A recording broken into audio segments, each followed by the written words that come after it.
Siamo a Torino, al centro congressi del Lingotto, in occasione di ESOF, Euroscience Open Forum 2010.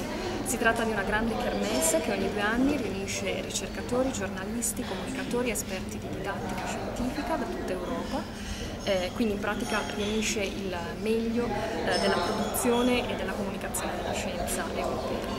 Siamo qui in compagnia di Ada Jonath, professoressa di biologia strutturale al Weizmann Institute of Science di Rehovot in Israele, ma soprattutto premio Nobel per la chimica 2009 insieme ai colleghi Venkataraman Ramakrishnan e Thomas Stites per la definizione della funzione e della struttura dei ribosomi, le macchine cellulari che traducono il codice genetico in proteine.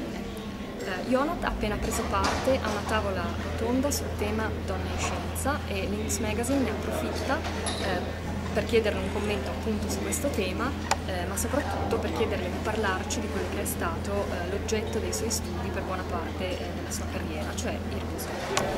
Professor Yonath, good afternoon and thank you very much for being with us. Thank you for inviting me.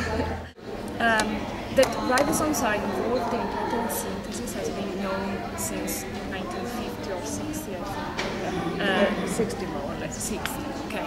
I know that's a big question, but I would like you to summarize the main advancement in knowledge about function and structure of ribosomes since then. How long do we have? 2 hours? 3 hours?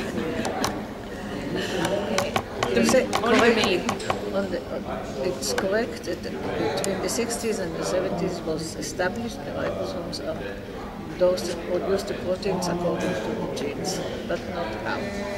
This was not known. It was not known how can they work so fast and so correctly. When we have to make in the lab, one ball takes us a day, a few hours. They do more than 20 in 1 second. We make mistakes, they hardly make mistakes, 1 in a million.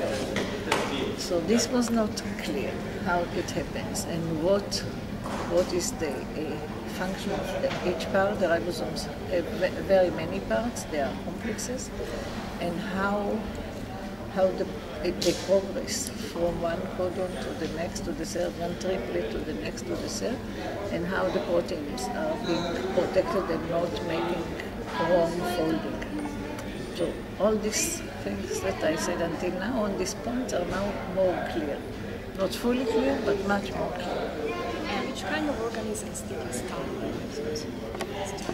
I worked on bacteria, and all what I worked were bacteria that are living under difficult or hostile conditions, because I thought that those that can live under hostile conditions will have ribosomes that are stronger, because one of the problems of doing this work that people faced before me, means crystallography of ribosomes in order to find the structure, was that they were not able to make crystals that are needed for crystallography, which are needed in order to see the chemical bonds. And I thought that one of the problems with not being able to crystallize is that the ribosomes are not stable. So I looked for sources that I hoped have more stable ribosomes. Of course, bacteria that lives at high temperatures, 80 degrees, should have stronger ribosome, or in the Dead Sea at a very high salt concentration, 4-5 molars, sodium chloride, potassium chloride, or radiophiles, those that can withstand radiation. These are the sources that I was working on. I was lucky because the thermophilic and the radiophilic bacteria can be good models for antibiotic binding. They behave more or less like the pathogenic bacteria. Why did you decide to study ribosomes? No, because it's interesting. Because it's one of the most important for life processes of the cell. It was really interesting. The study of function and structure of ribosomes at such a deep level tells us a lot in 2 ways. One about the evolution of ribosomes, and one about the possibility to find new drugs against bacteria, for example. Can you tell us something about these two aspects? So this is what we are doing now. The evolution of ribosomes, I won't call it evolution, but the origin of ribosomes. How they started, so we think that we found in the modern ribosomes as it works today, in all known ribosomes of bacteria, of elephants, of human, of all types of organs, we found the same piece inside, the same subregion. And this is again around the active site where things are happening.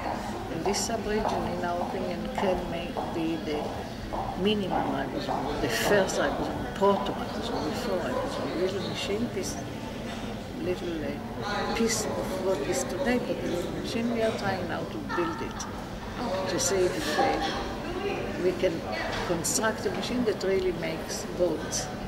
And this will be the origin of ribosomes. And it's not simple. We already found that when we constructed it's all RNA. This I didn't say, but ribosome is an RNA machine. When we prepare these two parts of the symmetrical region, some are making this pocket and some don't.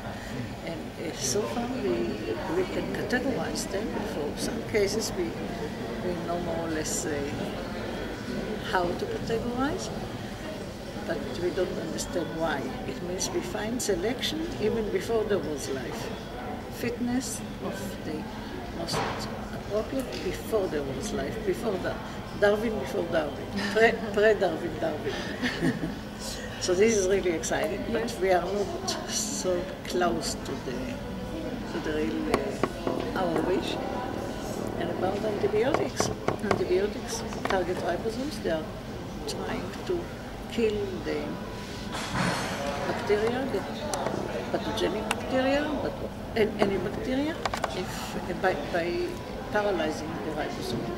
So these antibiotics are nature-made compounds. Companies change them later, modify them, and they can distinguish, differentiate between ribosomes of bacteria and ribosomes of the patient being person or animal. Although in the active site they are very similar, we even think we see the old ones, and therefore they bind only to the bacteria, and if you give them in several courses, the bacteria is eliminated. That's the way to cure people. So it's wonderful.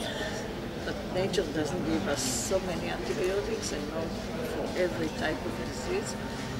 So we are trying to fill up this gap. And also there is a problem, a big problem called resistant, that pathogenic bacteria develop resistance against the antibiotics. So we are trying to give advice how to make antibiotics that will bind even to resistant bacteria. So, the last question is about the gender issue as you took part. Gender issue as you took part in this round table. I took part in this, but I don't think that there is a gender issue. Yes, I know, and that is my question, because I read an interview that immediately followed your prize announcement, and if I remember well, you said that neither it helps nor it starts to be a woman in science. So. Okay, so basically this is my opinion. To be a successful scientist, to be happy scientist, the gender does not have any influence. The person that wants to understand is ready, has high curiosity and ready to be devoted, can be a woman or a man. From the scientific point of view, it's the same. Also from the wish to understand, it's the same. For the type of demand, science is demanding for women and for men. And I think it's the same. People say that I could have had easier history in science if I was a man. Maybe they're right, I cannot compare, I was never a man. And people say that when they were laughing at me, crystallizing, calling me crazy, maybe if I was a man they wouldn't call me these names. But it didn't make any difference. The difference is, it starts to be a difference when a person that wants to do science considers what the society says. And the society does not encourage women to go to science. You will not have a family, you will. So then the difference comes from the support that a person, in this case of course a female, want to have when she goes to science. If the society was more supportive, or at least not so negative, they could go in. Now there are problems that have to be dealt with when a woman is in science. Also there are problems when a man is in science. Problems of family, of children, but I look at them as point problems that can be dealt, that has to be manipulated when they happen, not as a big, you can't have, what people say, you can't have family and be scientist. That is, in my opinion, not an axioma, it's not always. But you mean that of course if there is a child that is invalid then, or ill or something, but then anything else in life is also influenced by this. But do you think that this point problem can be solved by a personal way or also by the society? In my opinion, personal. Personal. The society may give tools. People told me there was no, in Torino there was no kindergarten. The kindergarten should help. I'm not sure that kindergarten is the only solution. In my opinion, when I had kindergarten, was less good for me than when I manipulated it. So when I was in America, I had a baby. There were no kindergartens. So what we did, 3 of us, 2 students and me, that had babies about the same age, 1 to 2 years, something like this, found a wife of a student that was ready to watch these 3 children. She came to our home every day in the morning when we told her, and she shared babysitting.